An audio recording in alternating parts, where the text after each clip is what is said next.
Ben-Hur, por Lewis Wallace. Livro 1. Iebel é uma cordilheira de mais de 50 milhas de extensão, mas tão estreita que só figura nos mapas como o rastro de um diminuto verme que segue de norte para o sul.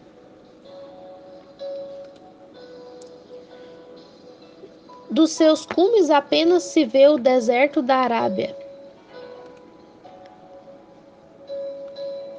donde sopram os ventos do oeste, que os viticultores de Jericó tanto maldizem.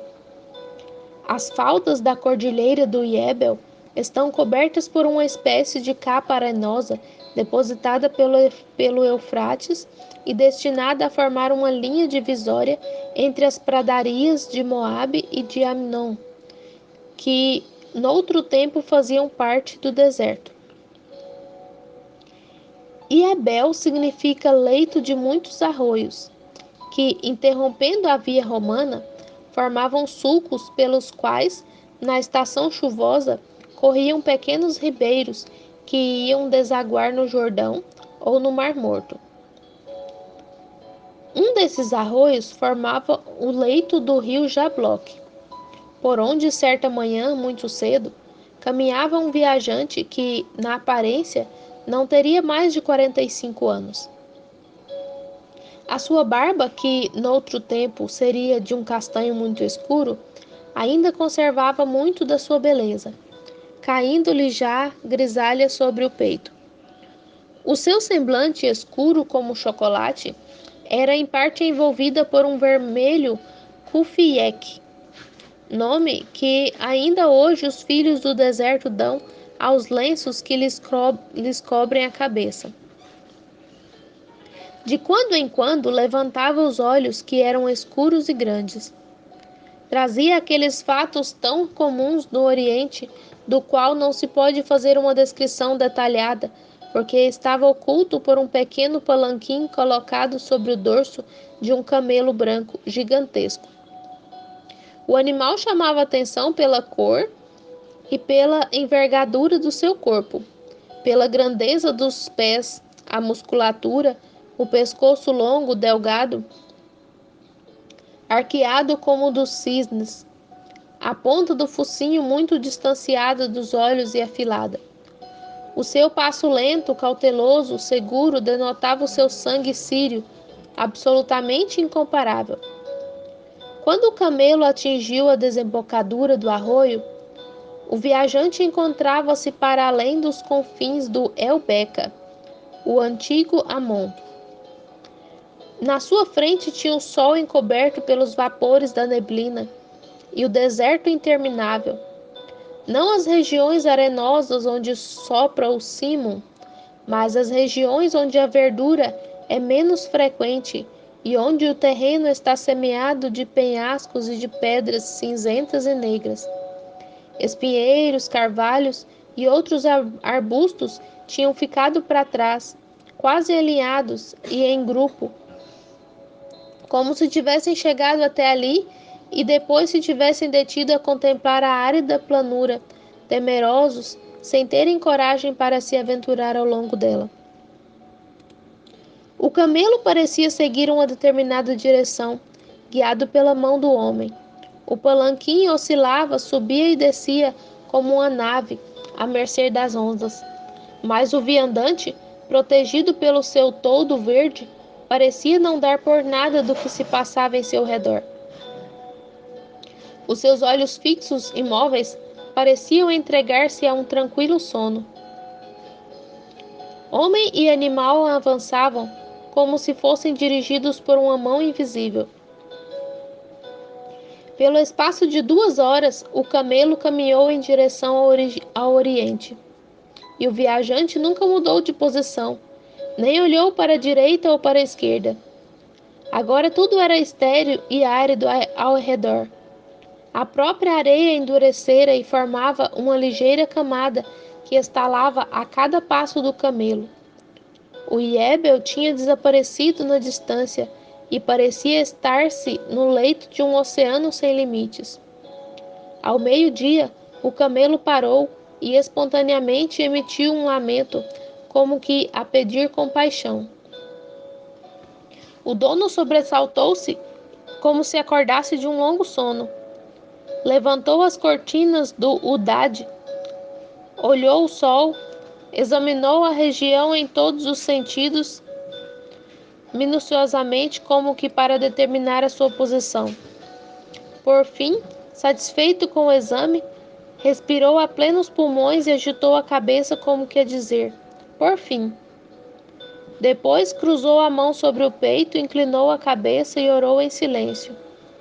Cumprindo este dever, preparou-se para apiar. Saiu-lhe então dos lábios um som natural, sem dúvida familiar, aos camelos de Jafá: ic, ic, ou seja, o animal para que se ou seja, o sinal para que se ajoelhasse. O camelo obedeceu lentamente e o viandante, procurando apoio no delgado pescoço do animal, saltou para a areia. O homem era admirável nas proporções do corpo, mais entroncado do que alto.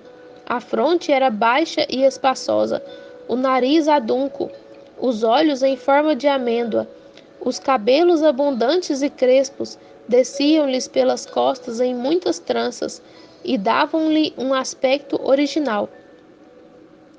Envergava um camisa de algodão branco que lhe chegava até os pés, com mangas estreitas abertas à frente e bordado no pescoço e no peito. Por cima do camis trazia uma túnica de lã castanha chamada aba, bastante ampla, de mangas curtas, forrada inteiramente de seda e algodão e orlada por uma franja amarela escura. Calçava sandálias, atadas ao tornozelo com correias de pele flexível. Um cinturião apertava-lhe graciosamente o camis à cintura. Não era portador de nenhuma arma, nem mesmo do cajado que se usa para conduzir os camelos, pelo que se podia concluir que a sua missão era de caráter pacífico. O viajante esfregou as mãos, bateu com os pés no chão, como que para os desentorpecer, e deu vários passos em volta do seu fiel quadrúpede, que se tinha deitado, satisfeito com a pouca erva que tinha encontrado. O homem detinha-se, entretanto, e fazendo pala com a mão sobre os olhos, olhava ao longe, como se esperasse alguém de cuja chegada estava certo. Da liteira tirou uma esponja e um pequeno recipiente com água e lavou os olhos, o nariz e o focinho do camelo. Depois tirou um pano redondo, listado e de branco e vermelho, um montão de varinhas e uma estaca grossa que cravou no solo. Dispôs à sua volta as varinhas e cobriu-o com um pano à laia de tenda, o que lhe deu a ilusão de se encontrar dentro de uma casa. Sempre da mesma caixa que trazia no palanquim, tirou um tapete de forma quadrada e estendeu-o no chão da tenda anteriormente erguida. Meteu então uns punhados de favas secas num saco que dependurou do pescoço do camelo e voltou a esquadrinhar a imensidão do deserto sobre o qual o sol deixava cair os seus raios de fogo. Virão, disse tranquilamente. Quem me guiou a mim, os guiará também a eles. Preparar-me-ei para os receber. De um cesto de salgueiro, que fazia parte do mobiliário, tirou o necessário para um pequeno almoço. Pratos de barro, vinho em pequenos recipientes de pele, carne de carneiro fumada, romãs sírias, tâmaras da Arábia Central, queijo como leite talhado de Davi e pão feito com levedura procedente do forno da cidade. Quando tudo estava preparado, saiu da tenda e voltou a olhar o deserto. Ao longe, um ponto negro ia crescendo e pouco a pouco tomou proporções definidas. Era um camelo alto e branco, transportando a liteira habitual dos viandantes do Indostão. O egípcio cruzou as mãos sobre o peito e elevou os olhos ao céu. Só Deus é grande. exclamou reverentemente e com os olhos cheios de lágrimas. O recém-aparecido aproximou-se e parou. Contemplou o camelo ajoelhado à tenda e o homem que estava em pé junto à entrada. Cruzou as mãos, baixou a cabeça e pôs-se a orar silenciosamente. Depois desceu do camelo e avançou para o egípcio que já ia ao seu encontro.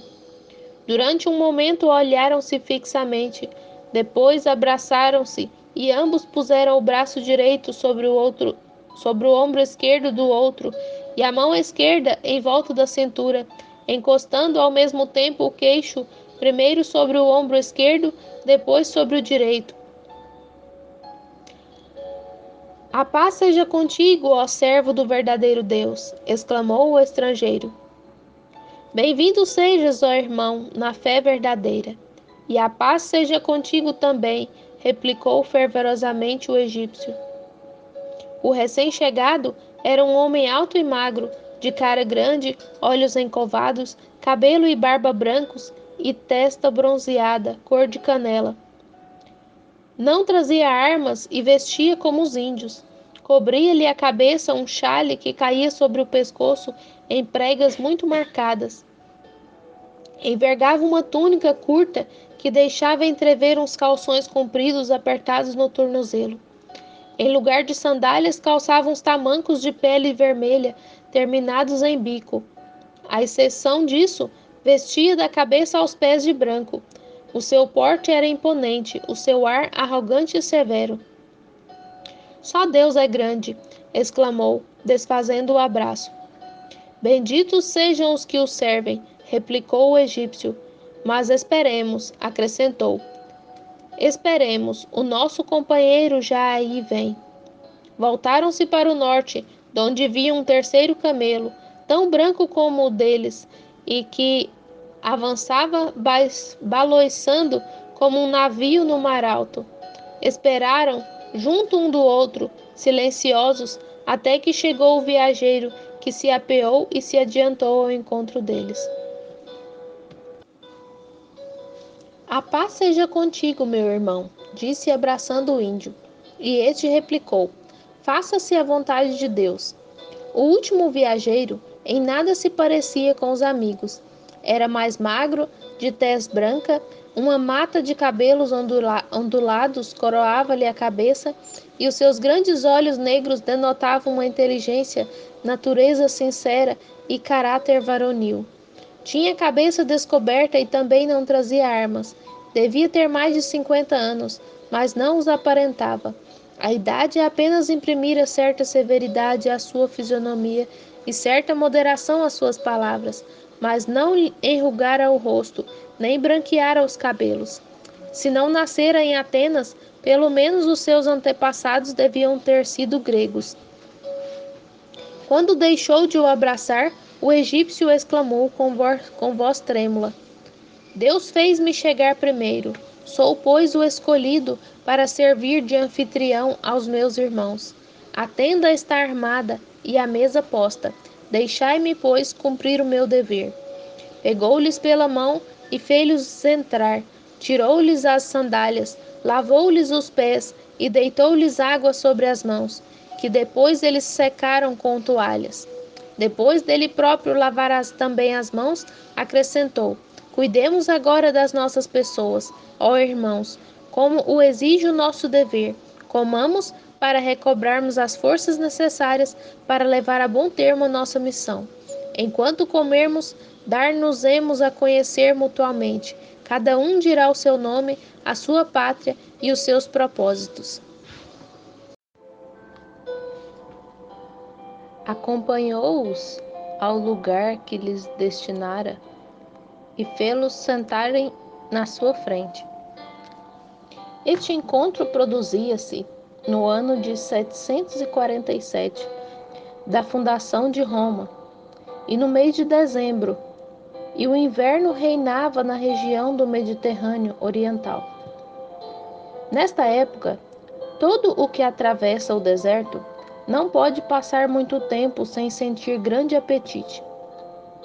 Os 3 viajantes, reunidos sob a tenda, não eram uma exceção a essa regra. Sentiam-se famintos e almoçavam com apetite.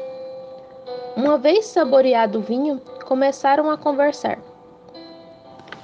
Não há nada tão agradável para um viajeiro do que ouvir-se chamar pelo seu nome num país desconhecido, disse o egípcio. Vamos estar muitos dias juntos, e chegou a altura de começarmos a conhecer-nos. Portanto, se estiverdes de acordo, o último a chegar será o primeiro a falar. Muito devagar, como pessoa acostumada à prudência, o grego começou.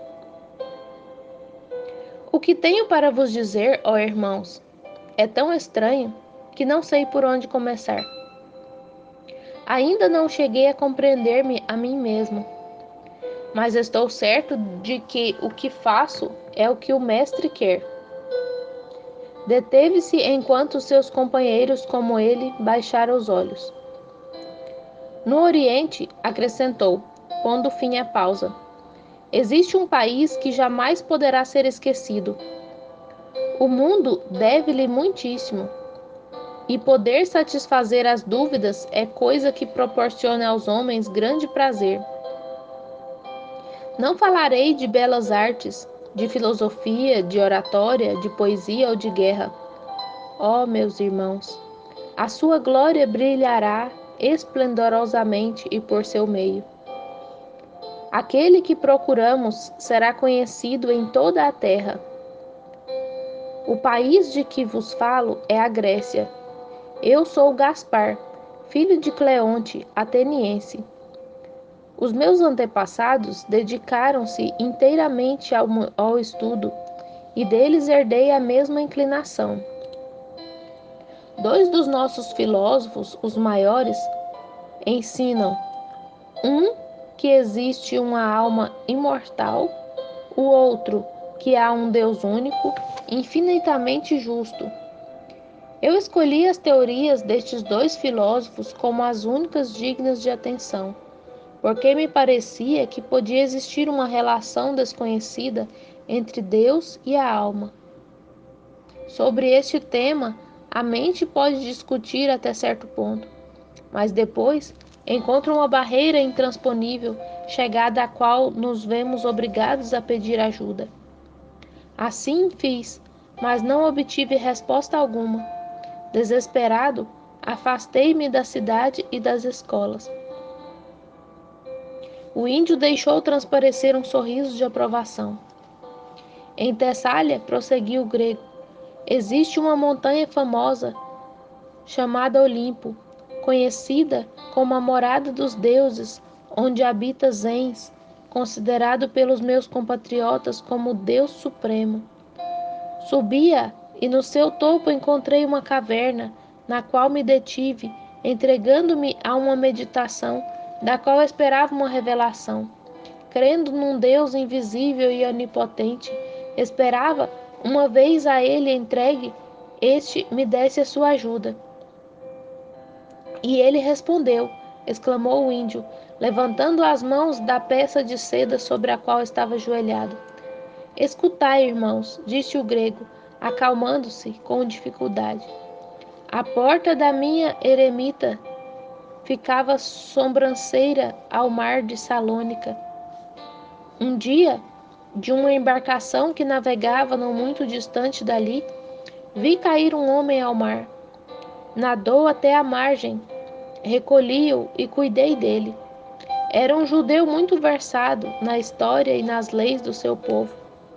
Por ele vim a saber que, na realidade, existia o Deus das minhas súplicas, o qual tinha dado a sua lei e tinha sido durante vários séculos o Senhor, Rei dos judeus. Porventura não seria esta a revelação pela qual há tanto tempo sonhava? A minha fé não tinha sido infrutífera. Deus tinha me respondido.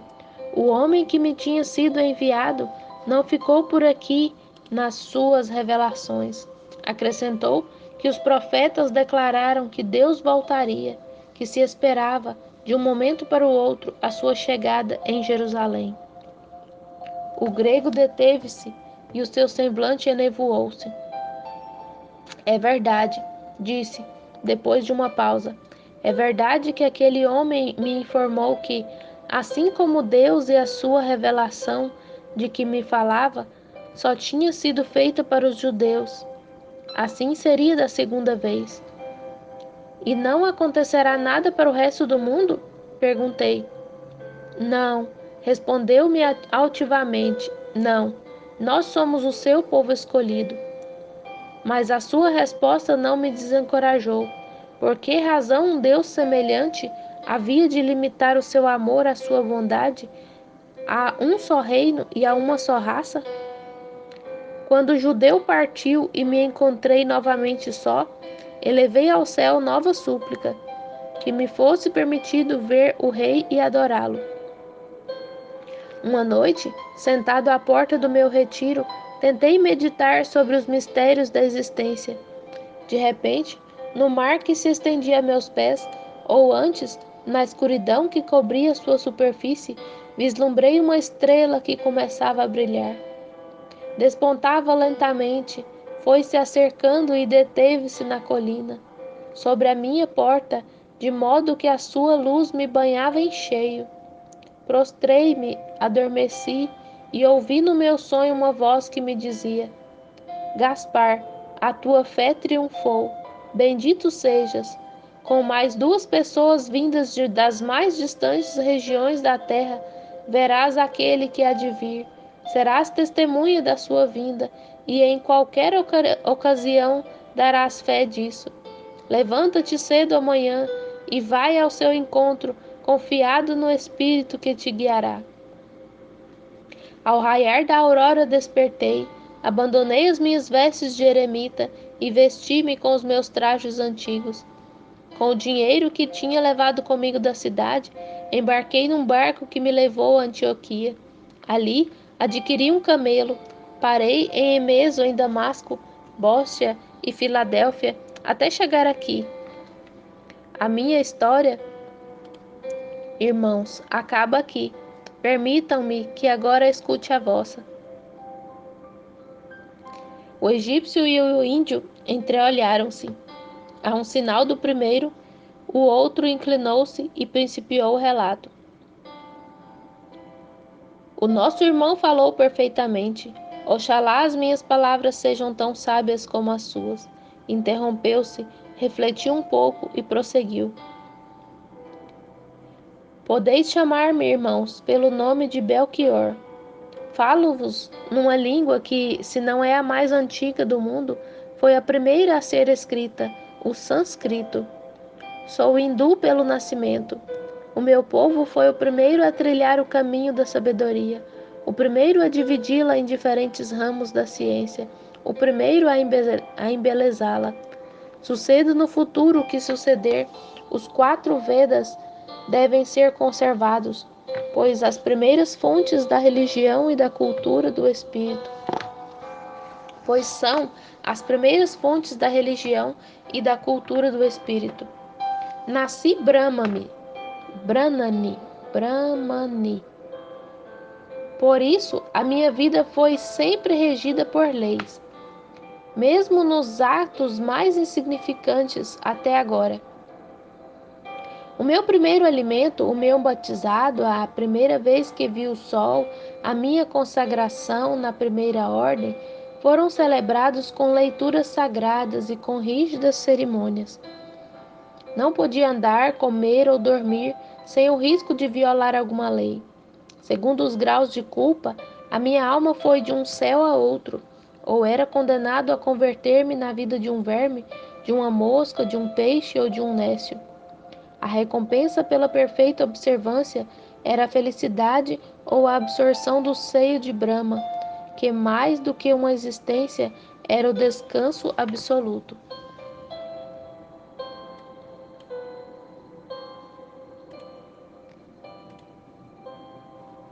O hindu entregou-se por momentos aos seus pensamentos.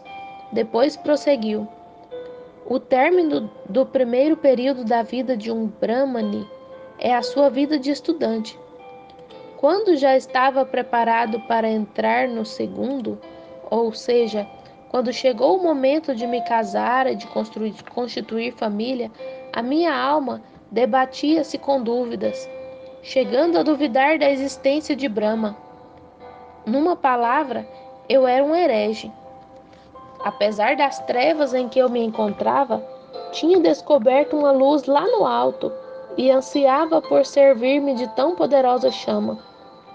Por fim, quantos anos de fadigas e interrogações encontrei à luz do dia. Por fim, tinha encontrado o princípio da vida, o elemento principal das religiões, o melhor e mais forte laço entre a alma e Deus, o amor. O semblante enrugado do índio ruborizou-se, juntou as mãos fortemente e seguiu-se um silêncio durante o qual seus companheiros o contemplavam, especialmente o grego, com os olhos marejados de lágrimas. Finalmente reatou seu relato.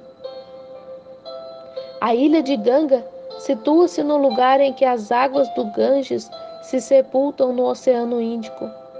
À sombra do templo, construído pelo sábio Kapila, na companhia dos discípulos do santo, ansiei encontrar descanso.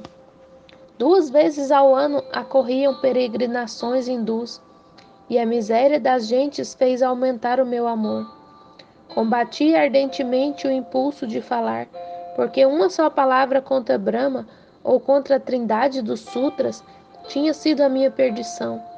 E qualquer ato de cortesia, uma bênção outorgada ou um copo de água que tivesse dado aos brahmanes desterrados que com frequência morriam sobre as areias escaldantes do deserto, tinha sido a minha condenação. Passaria a ser um daqueles párias, sem país, sem família, até mesmo sem casta. Mas o amor venceu. Falei aos discípulos no templo, expulsaram-me dali. Falei aos peregrinos e puseram-me fora da ilha, à pedrada. Tentei pregar nos caminhos e os meus ouvintes fugiam ou atentavam contra a minha vida. Enfim, em toda a Índia não havia lugar onde pudesse buscar asilo ou salvação, nem mesmo entre os bandidos, porque mesmo nadando no pecado, ainda criam em Brahma. No meio da desgraça, procurava a solidão para me esconder de todos, exceto de Deus. Segui o curso do Ganges até a sua nascente nos Himalaias. Quando cheguei ao estreito de Hurvard, orei pela minha raça e julguei-me perdido para sempre. Ali, no meio da terra, onde o Hindu, o Ganges e o Brahmaputra brotam para correr pelos seus leitos respectivos, onde a natureza, regressando às suas primitivas condições e segura da sua imensidão, convida o sábio e o desterrado com promessas de salvação a um e de saudade ao outro. Ali permaneci para viver só com Deus, rezando, jejuando e esperando a morte. Baixou o tom da sua voz e as suas mãos ossudas juntaram-se em fervente nó. Uma noite, encaminhando-me para a beira do lago e conversando com meu único ouvinte, o silêncio, inquiri: quando virá Deus redimir-me? Não haverá salvação? Quando, de repente, uma luz brilhou trêmula, fora da água. Uma estrela elevou-se e dirigiu-se para mim, detendo-se sobre a minha cabeça. O seu esplendor deslumbrou-me.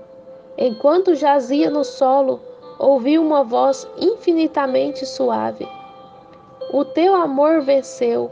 Bendito sejas, filho da Índia. A redenção está próxima.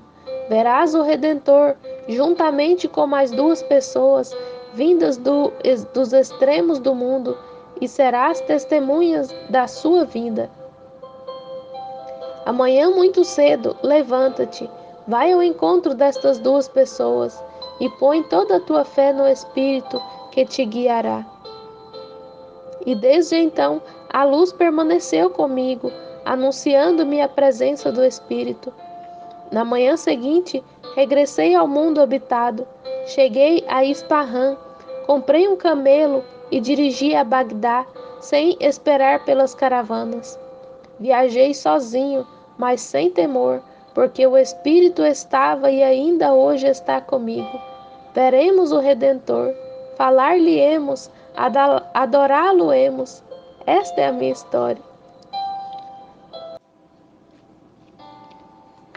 O grego expressou vivamente a sua alegria. Depois que o egípcio começou a falar com a sua gravidade característica. Saúdo-vos, meus irmãos. Se desejais escutar-me, dir-vos-ei quem sou e como fui impelido a vir aqui. As vossas palavras foram ditadas pelo Espírito, e o Espírito faz com que eu as compreenda. Cada um de vós falou do respectivo país. Agora, que vos fale a mim, que vos fale de mim e do meu povo. Sou Baltazar, o egípcio. Essas palavras foram ditas lentamente e com uma dignidade tal que os seus ouvintes se inclinaram. Muitas são as glórias que posso atribuir à minha raça, prosseguiu. Mas contentar-me-ei com uma. A história começou conosco. Nós fomos os primeiros a escrever nos anais os fatos acontecidos. Nas fachadas dos palácios e dos templos, nos obeliscos, nas paredes dos túmulos, escrevemos os nomes dos nossos reis e os seus feitos, e aos delicados pergaminhos confiamos a sabedoria dos nossos filósofos e os segredos da nossa religião. Todos os segredos menos um, do qual vos falarei agora. Quando os nossos pais vieram do deserto distante, trouxeram consigo a história do mundo e do dilúvio que foi transmitida pelos filhos de Noé nos ários, e ensinaram os conceitos de Deus, do Criador, da alma imortal como Deus. Quando a missão que agora nos chama estiver terminada, se quiserdes acompanhar-me, ou vos mostrarei a sagrada biblioteca dos nossos sacerdotes, onde se encontra, entre outros, o livro dos mortos, no qual se encerra o ritual que a alma deve observar, depois que a morte a envia ao juízo eterno. Essas ideias, Deus e a alma imortal, foram levadas por Mizraim para lá do deserto, até as margens do Nilo, fáceis e simples na sua pureza primitiva, como é tudo que provém diretamente das mãos de Deus.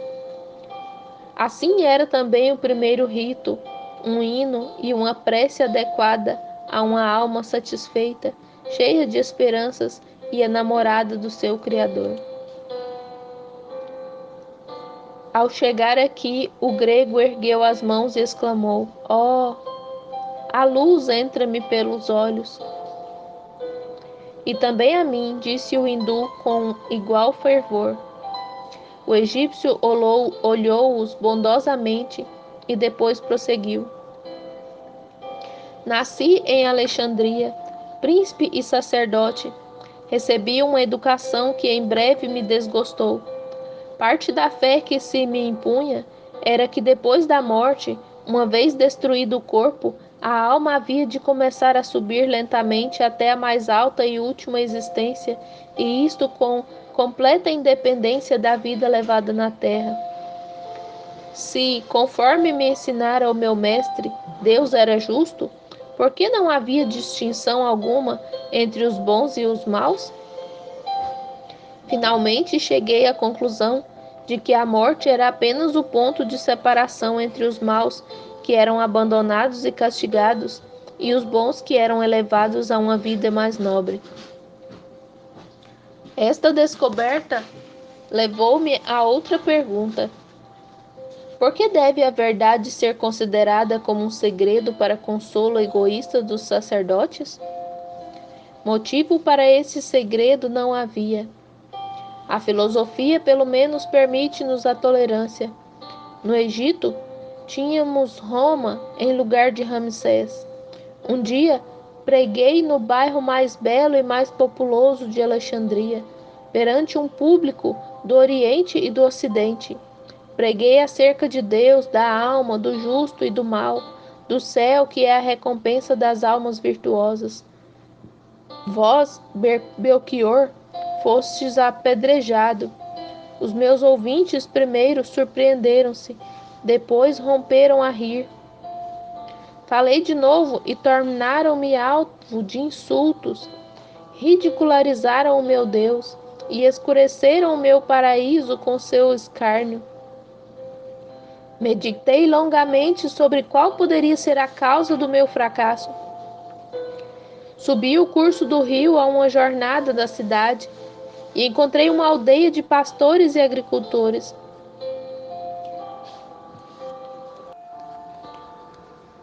Ao anoitecer, reuni toda a população, homens e mulheres, sem excetuar os mais pobres, dirigindo-lhe as mesmas palavras, e não se riram. A terceira reunião constitui-se uma sociedade religiosa. Então regressei à cidade. Seguindo as margens do rio, sob as estrelas que me pareceram mais brilhantes e próximas, tive essa ideia de começar uma reforma, de não visitar os palácios dos poderosos e dos ricos, mas os tugúrios dos pobres e dos humildes. Propus-me sacrificar-lhe a minha vida. O meu primeiro passo foi arrendar as minhas extensas propriedades para ajudar com os seus produtos os que sofriam. Desde aquele dia, irmãos, peregrinei ao longo do Nilo, pelas aldeias e em todas as tribos, pregando um Deus, uma vida reta e a sua recompensa no céu. Mas durante os anos assim passados, uma ideia me atormentou. Se eu morresse, que aconteceria à causa que eu iniciara? Desapareceria comigo? Procurei criar uma organização como termo conveniente para a coroação da minha obra, mas fracassou. Irmãos, o mundo está atualmente em tais condições que para restaurar a fé misraimica, o reformador necessita algo mais que a sanção dos homens. Não há de aparecer somente em nome de Deus, mas tem de acompanhar com provas as suas afirmações. Tem de demonstrar tudo quando diz, mesmo a própria divindade. E quem, nestes tempos, pode ser o portador da fé para os homens a tal extremo, senão o próprio Deus? Agora compreendereis por que fracassei na minha empresa. Eu tinha a aprovação divina. A ideia de que o meu trabalho teria de se malograr acabrunhara-se em extremo. Acreditava na oração, e a fim de dar eficácia e pureza às minhas orações, como vós, meus irmãos, retirei-me do mundo habitado e procurei consolo na solidão. Pelo espaço de mais de um ano, acolhi-me à montanha, alimentei-me de tâmaras, as orações alimentavam e elevavam-me o espírito. Uma noite, dirigi-me para um horto, próximo de um lago, e murmurei esta oração: O mundo está a morrer. Quando virás? Por que não poderei ver a redenção, meu Deus? A água cristalina brilhava ao reflexo das estrelas. Uma delas pareceu abandonar o seu lugar e vir à superfície, cintilando de uma maneira tal que obrigava a abaixar os olhos. Depois encaminhou-se para mim e parou sobre a minha cabeça, como se uma mão invisível a conduzisse. Caí por terra e cobri o rosto. Uma voz que não era terrena disse-me: Os teus trabalhos deram-te a vitória. Bendito sejas, filho de Misraim. A redenção virá. Com duas outras pessoas chegadas dos confins do mundo, tu verás o Salvador. De manhã, muito cedo, levanta-te e vai ao seu encontro. E quando chegares à cidade de Jerusalém, perguntai ao povo: onde está aquele que nasceu Rei dos Judeus? Porque nós vimos a sua estrela sair do Oriente e fomos enviados aqui para o adorar. Põe a tua confiança no Espírito, que será o teu condutor. E a luz conduziu-me a Mênfis, onde me preparei para atravessar o deserto. Adquiri o meu camelo e sem descanso vim por Suez e Cufilé ao longo das planuras de Moabe e de Amon, irmãos. Deus está conosco. Deteve-se e depois, com insólita prontidão, levantaram-se os três, contemplando-se.